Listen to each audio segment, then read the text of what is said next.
아리스토텔레스도 고민했던 이상한 바퀴 얘기입니다. 큰 바퀴 안에 작은 바퀴가 있습니다. 작은 바퀴 둘레는 큰 바퀴보다 작습니다. 당연히.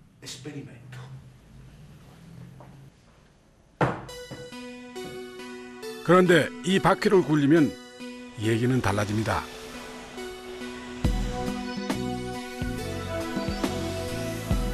작은 바퀴가 그리는 궤적은 큰 바퀴가 그리는 궤적과 같습니다. 둘레가 다른데 왜 이럴까요?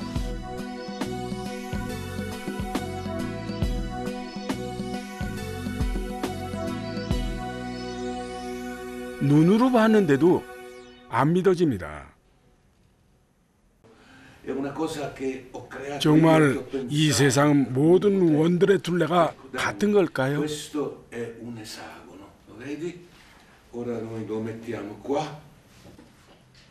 갈릴레오는 이 역설을 육각형 바퀴로 설명합니다. 큰 육각형 바퀴가 구를 때 작은 육각형 바퀴는 땅에 밀착하지 않습니다. 점프합니다.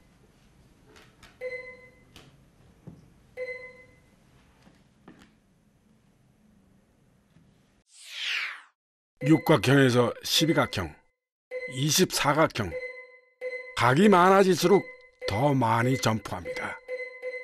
간격은 더 좁아지죠. 그러다 선이 된 겁니다.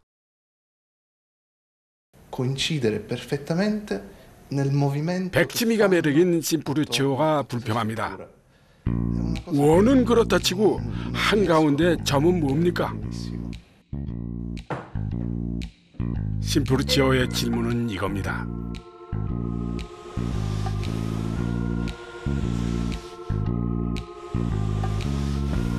가운데 점이 그리는 궤적도 원이 그리는 궤적과 같습니다.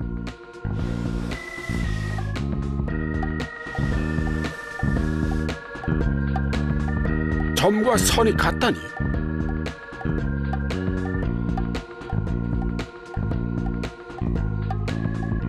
그들의 대화는 책으로 나왔습니다.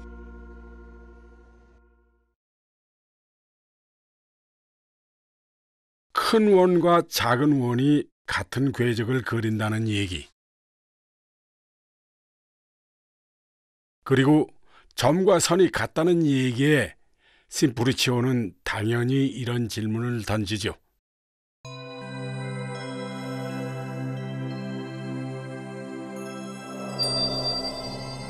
쪼갤 수 없는 점으로 어떻게 쪼갤 수 있는 직선을 만든단 말입니까?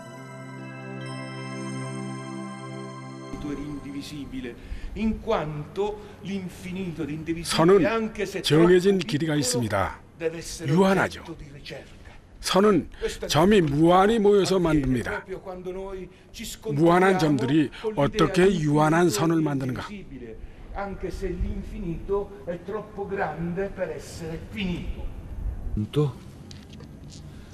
점입니다. 유한한 개수로 선을 만들어 볼까요? 먼저 짝수로 선을 만듭니다. 점 4개. 이 선분은 반으로 자를 수가 있습니다.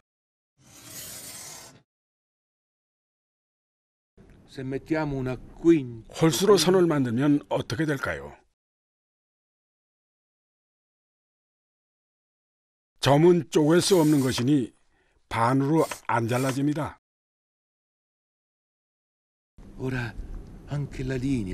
선을 만들려면 점이 무한하게 있어야 하는 거죠.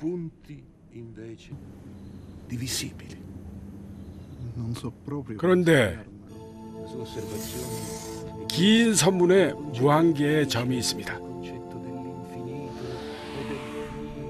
짧은 선에도 무한개의 점이 있습니다. 어떤 무한이 더 큰가?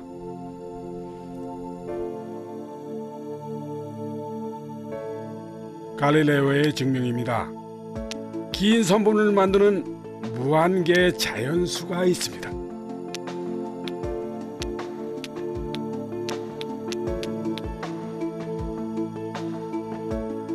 그 중에 짝수만 꺼내 짧은 선분을 만듭니다.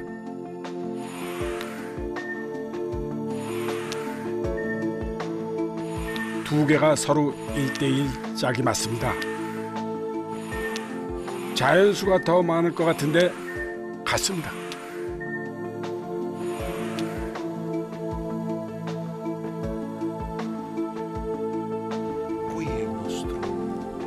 큰 것은 너무 커서 또 작은 것은 너무 작아서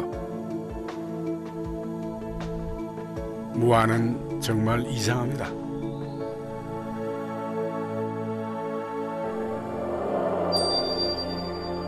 갈릴레오는 말하죠.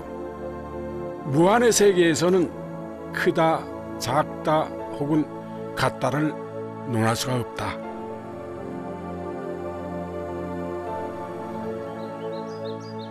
유한한 인간이 도달하기에 무한은 너무 멉니다. 그의 한계가 아니라 시대의 한계입니다. 이 문제를 해결하는 사람은 200년 후에나 나타납니다.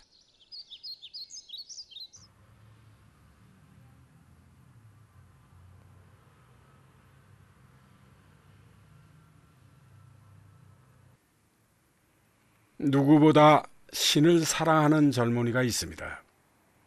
어떻게 하면 신의 생각을 인간의 땅에 드러낼 수 있을까? 그는 자신이 아주 잘하는 것으로 그걸 하자고 결심합니다. 그리고 아무도 열지 못했던 세계로 곧장 들어가죠.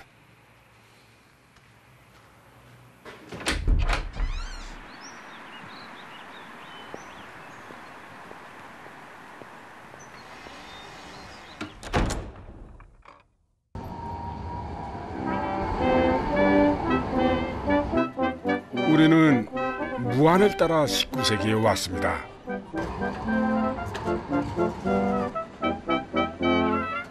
끝없이 커지는 곳에도 가보았고 한없이 작아지는 곳에도 가보았습니다. 그런데도 그 얼굴을 보지 못했습니다.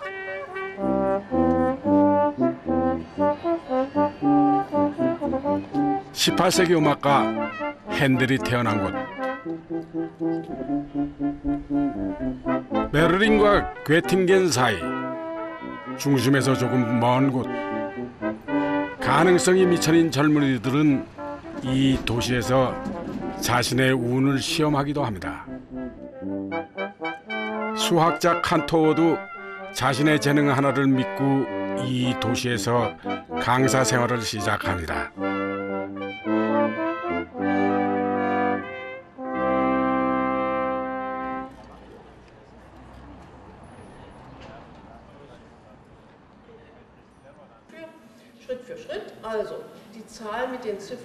카린 리히터 교수는 이 대학에서 수학 교사가 되려는 학생들을 가르칩니다. 100년 전 이 학교의 교수였던 칸토어의 삶과 학문을 연구하는 것도 그녀의 일입니다. Sie haben aber gesagt, das Unendliche hat etwas Geheimnisvolles. Und genau das hat es für mich auch. Ja, die Welt, in der wir leben, ist unendlich für mich. Nicht bis ins Letzte wirklich begreifbar, aber wir alle sind in der Lage, uns damit auseinanderzusetzen. 무한과의 씨름. 이 시대에도 무한은 신의 영역을 건드리는 일입니다. 하지만 칸토어는 망설이지 않습니다. 무한이야말로 신의 영역을 드러내는 일이 아닐까? 신의 얼굴을 보기로 합니다. 시내에 그가 살았던 집이 있습니다.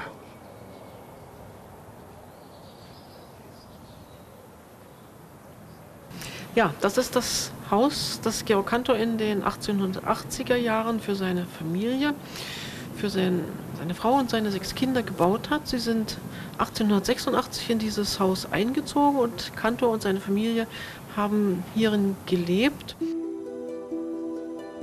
그는 아주 다정다감한 사람이었습니다. 여동생의 친구와 결혼한 뒤 안락하게 살았습니다. 무한을 만나면서부터 달라지죠.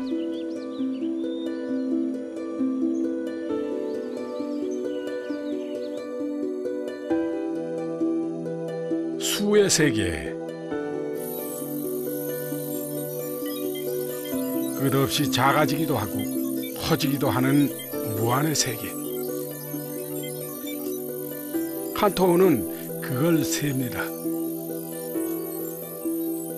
갈릴레오에게서 힌트를 얻죠. Galileo said, I should say that two sets, two collections of things are the same size if I can put them in 1-1 correspondence.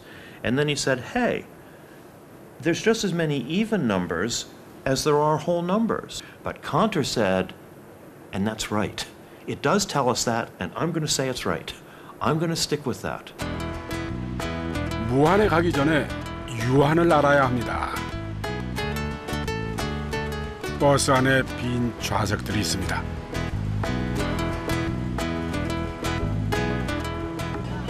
정류장에는 버스를 기다리는 사람들이 있습니다. 빈 좌석과 사람들 중 어떤 것이 더 많을까요? 1대1로 앉혀보면 압니다. 사람이 의자보다 하나 더 많습니다.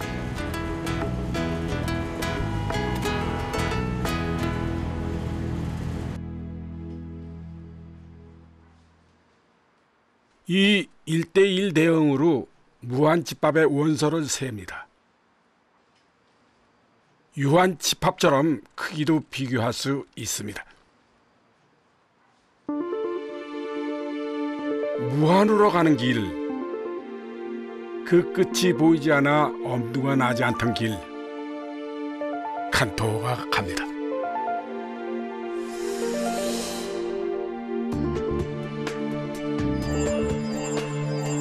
자연수는 끝없이 계속되는 무한집합입니다. 부분집합을 불러볼까요? 먼저 짝수. 자연수 하나하나와 짝수 하나하나는 1대1 대응. 자연수 개수와 짝수 개수는 같습니다.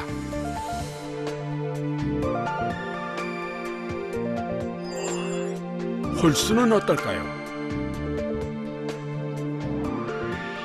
자연수와 홀수도 개수가 같습니다.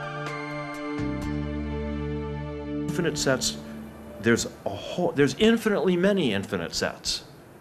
And that started a whole big field of research.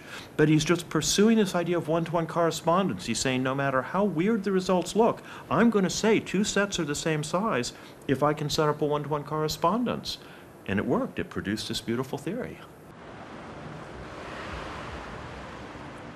시내에 그 아름다운 이론을 기록해 놓은 기념비가 있습니다. 칸토어는 분수를 세기로 합니다.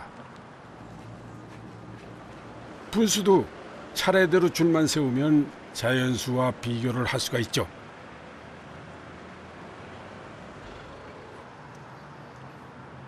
이 난해한 도형이 수학사를 바꿔버렸습니다. 칸토어가 남긴 말이 힌트가 될까요?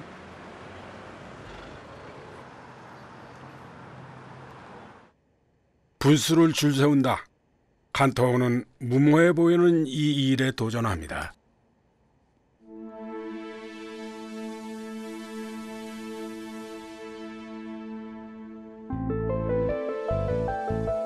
먼저 분자가 1인 분수들을 나열합니다. 끝없이 계속되죠.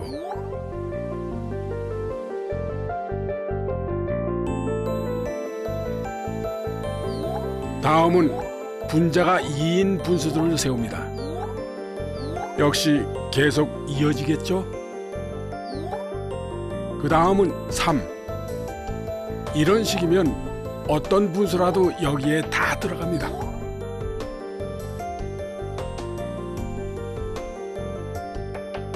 이것들을 순서대로 줄 세우기, 이 화살표가 답입니다.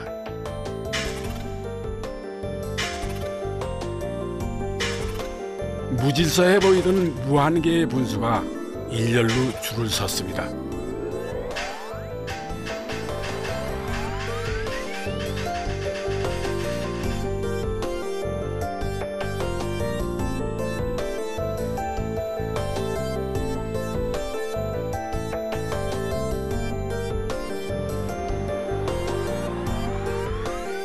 분수를 자연수와 1대1로 대응시킵니다. 짝을 이루지 못한 원소는 없습니다.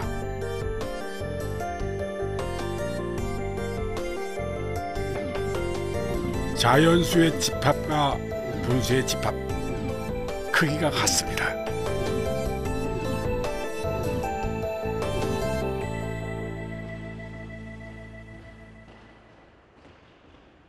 전체는 부분보다 크다. 그동안 무한은 번번이 그 문턱에 걸려 넘어졌습니다. 1대1 대응으로 칸토는 그 문턱을 넘습니다. 무서워서 못 갔던 곳, 우주의 끝, 그 밖으로 우리를 끌어갑니다.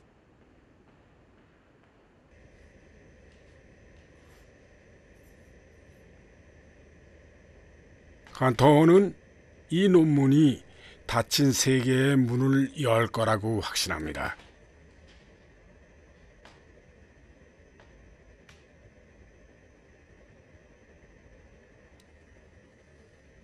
집합을 통해 본 무한, 이 논문이 베를린 대학으로 가는 발판이 될 거라고 기대하죠. 들떴을 겁니다. 이전에 안 풀린 문제들이 풀리기 시작합니다.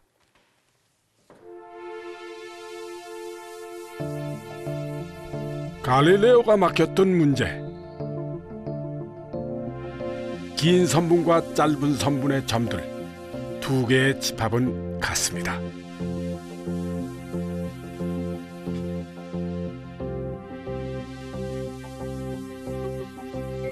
정사각형 안에 있는 무한개의 점들과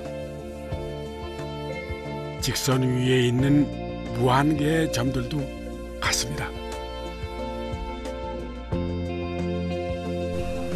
이 이파리 위의 점들이 지구 전체의 점들과 같습니다.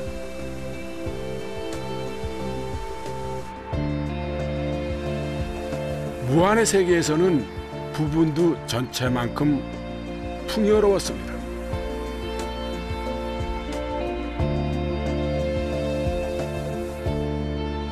Sich überlegt hat und unter diesem Widerspruch hat er sehr gelitten. Ja, und hat natürlich versucht, dagegen anzukämpfen und in der Zeit vor 100, 120 Jahren, das ist nicht anders als heute, wenn man in ein mathematisches, ein wissenschaftliches Streitgespräch kommt, dann kann das schon mal sehr heftig werden. Und das hat auch seine Persönlichkeit ausgemacht. Er ist also ein sehr, ja, kräftiger Streiter für seine Ideen gewesen.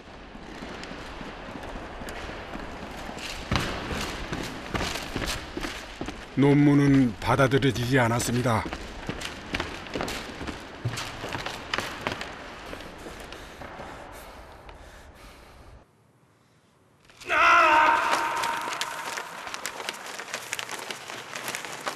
베를린 대학은커녕 논문 발표도 어려워집니다.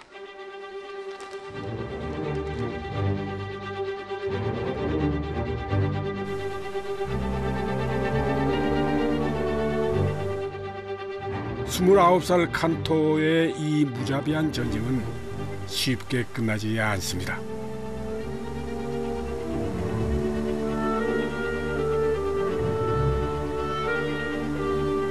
40살 신경쇠약이 생깁니다. 입원과 퇴원을 반복하는 삶이 시작되죠. 베를린 대학으로 가는 시도도 계속 좌절됩니다. 정신이 무너집니다. Das ist eine Erkrankung, die einhergehen kann, oder ein Erkrankungskomplex, was einhergehen kann mit sehr gehobener Stimmung, sehr gedrückter Stimmung, mit sehr gehobenem, starkem Antrieb, mit sehr gedrücktem Antrieb, aber auch mit anderen Symptomen wie zum Beispiel Wahnphänomene oder aber Hören von Stimmen. 언제 또 발작할지 모른다는 불안감, 학계의 조롱, 신의 목소리가 들립니다.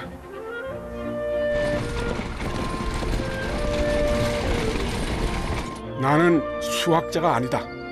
신의 대리자다. 무한에 쫓기는 사람, 또 입원합니다. Also er hat unter seinen depressiven Phasen sehr gelitten. Es gibt Briefe von Cantor, in denen er sich sehr traurig darüber ausspricht, dass durch eben diese Depression er sich nicht mathematisch genug konzentrieren kann, um seine Forschung voranzutreiben. Also er hat eben die Depression als Beeinträchtigung für seine Tätigkeit. 딱 맞는 단어를 찾을 때까지 지우고 또 지운 흔적. 자신에게도 수학에도 엄격했습니다.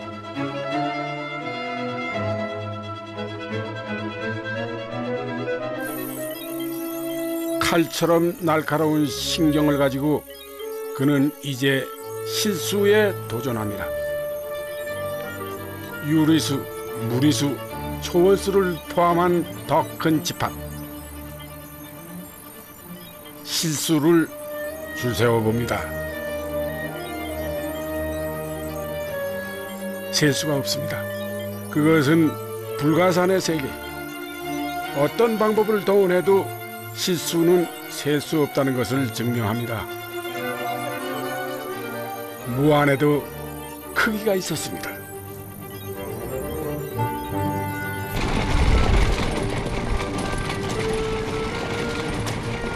아무도 칸토를 이해하지 못합니다. 칸토만 무한을 봤습니다.